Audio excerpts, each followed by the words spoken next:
In the next few minutes, I will show you the simple development rule that can transform your opening from a disaster to a very strong position.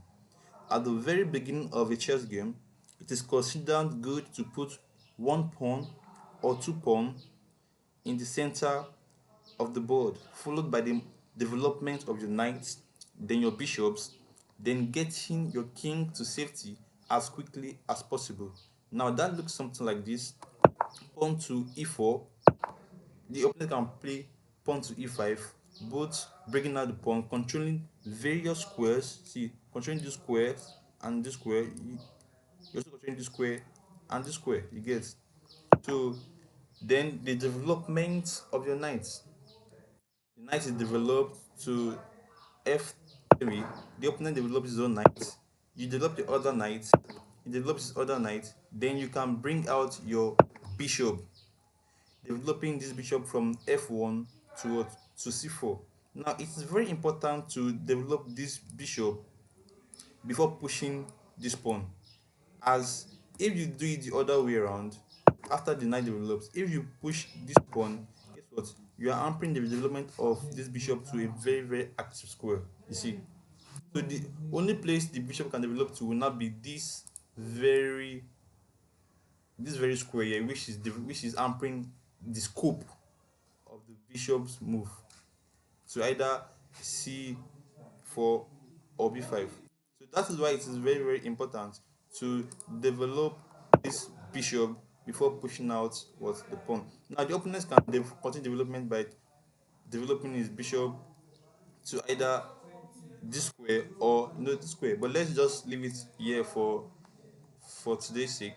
So then you castle as quickly as possible.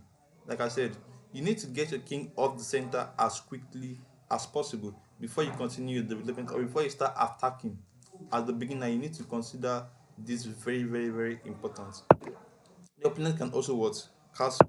Then you can push this pawn to c3. For why? Because you want to what? You want to develop this other bishop into the game. It can come here to g5, or you can even come here to what? To e3. So let's say the opponent plays a move like this, you can bring out your bishop to either a3 or g5.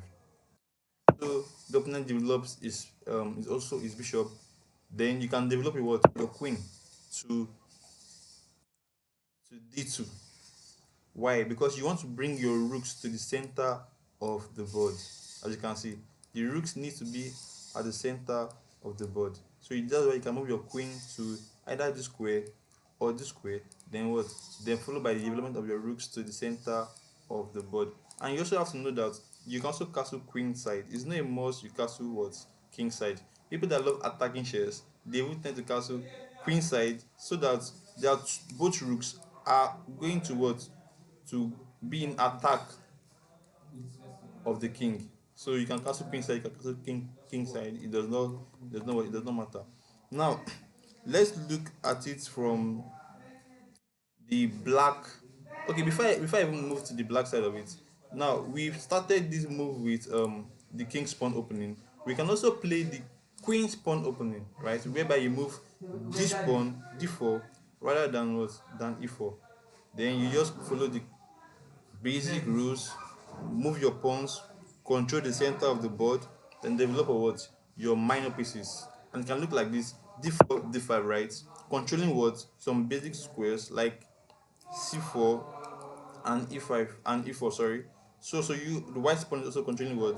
C5 and e5. So e4, e5, developing your bishop also, right?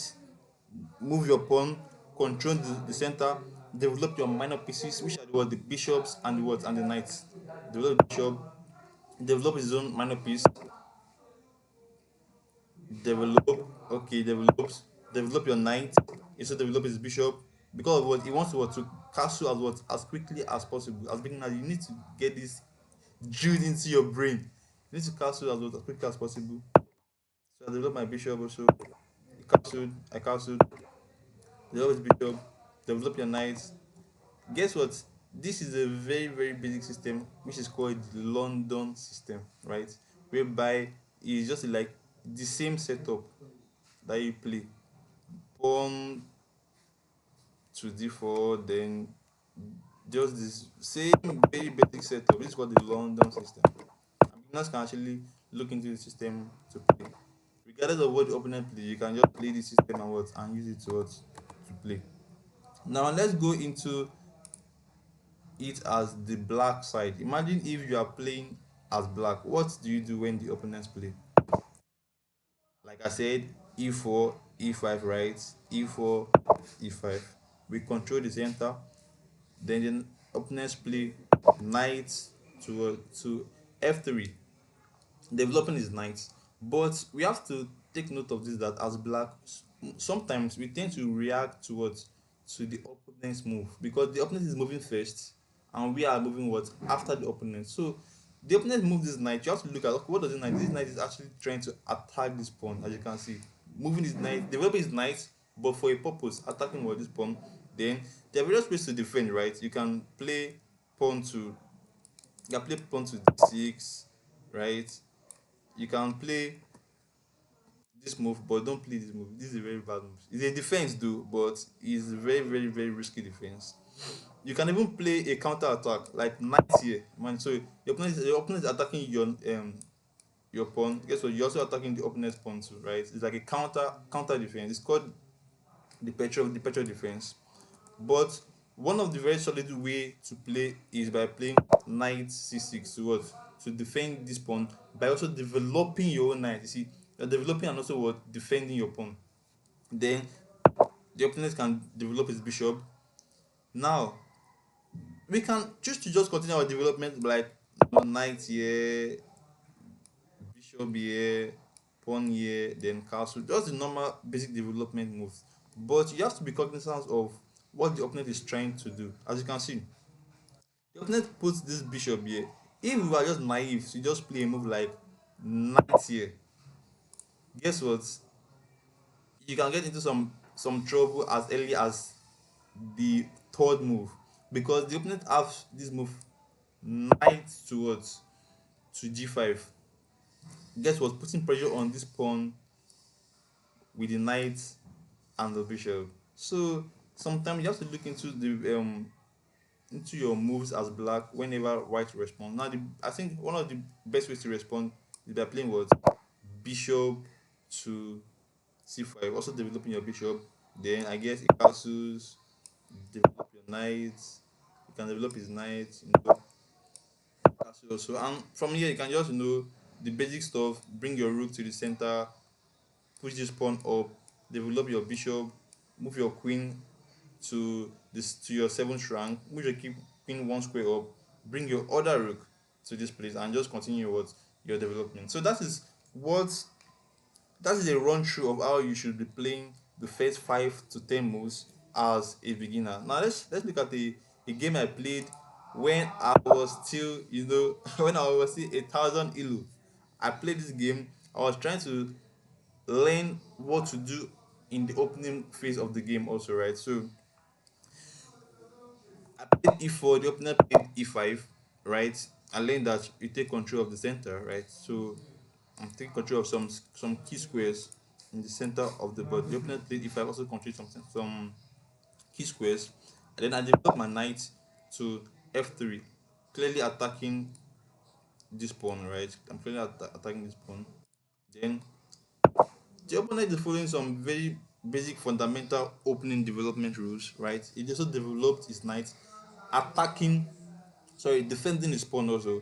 So what does that do? I brought out my bishop. I developed my bishop. Say, okay, let me bring out my bishop. At least now my king can castle as quickly as possible. Like I said in the game, you need to castle as quickly as possible. So I brought out my bishop, intending to castle.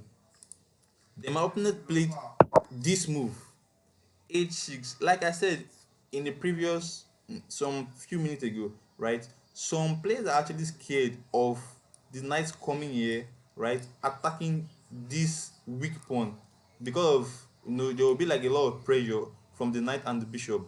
I'm very sure that was why my opponent played this move, preventing my knight from going here to attack this pawn.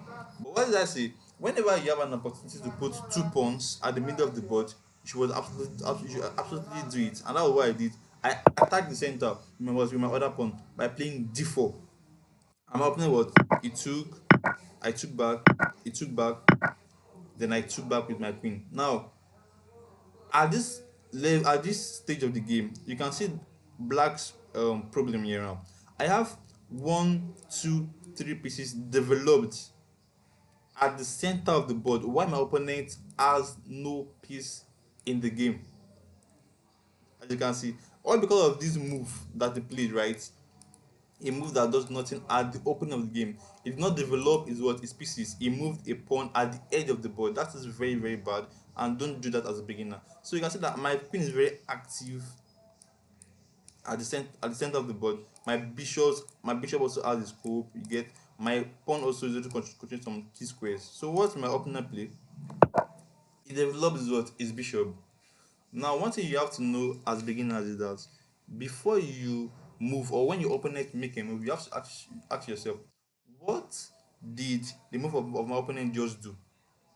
It's a very, very important question to ask yourself. What did the move of my opponent what just do? Now, this move just did something. This this bishop was protecting this pawn on what? On g7, right? Then my opponent just thought that he was just developing his piece right by moving his bishop one square, not knowing that what my queen is actually eyeing this pawn, whereby he just left the defense of what of this pawn, whereby my queen can actually what take this pawn. But I mean, I was 1,000 elo then, right? I did not know better, right? So I pushed my pawn to e5. I'm just showing you the game I played when I was 1,000. Now I'm advanced, right? But let's just continue going in the game. So I pushed this pawn to e5. He pushed his pawn towards to d6. I took, he took. Then I saw that oh, this pawn was actually hanging all this while, right? Then I took the pawn, right? Now my opponent made a pretty bad mistake here. He saw that my queen was attacking this rook, right? One of the threats, but he did not see the other threats. So what he was thinking was that okay, now the queen attacked the rook. I cannot lose this rook because this rook has no safe square to go, right. Let me attack the queen with what? With this bishop. At least the queen will be forced to retreat because he will not be able to what? To take this rook as he's going to be losing his queen. But he did not see the other threat. Because of I followed fundamental chess openings and chess principles by developing my what? My pieces early in the game. I had this piece, this bishop here on what? On c4, which is what? Attacking or putting pressure on the king's f7 square, so that when my queen took this pawn, it was not only attacking this rook, but what? But also attacking this pawn. And when he moved his bishop, guess what? He got checkmated. So I won this game in what? In 10 moves, just by following what?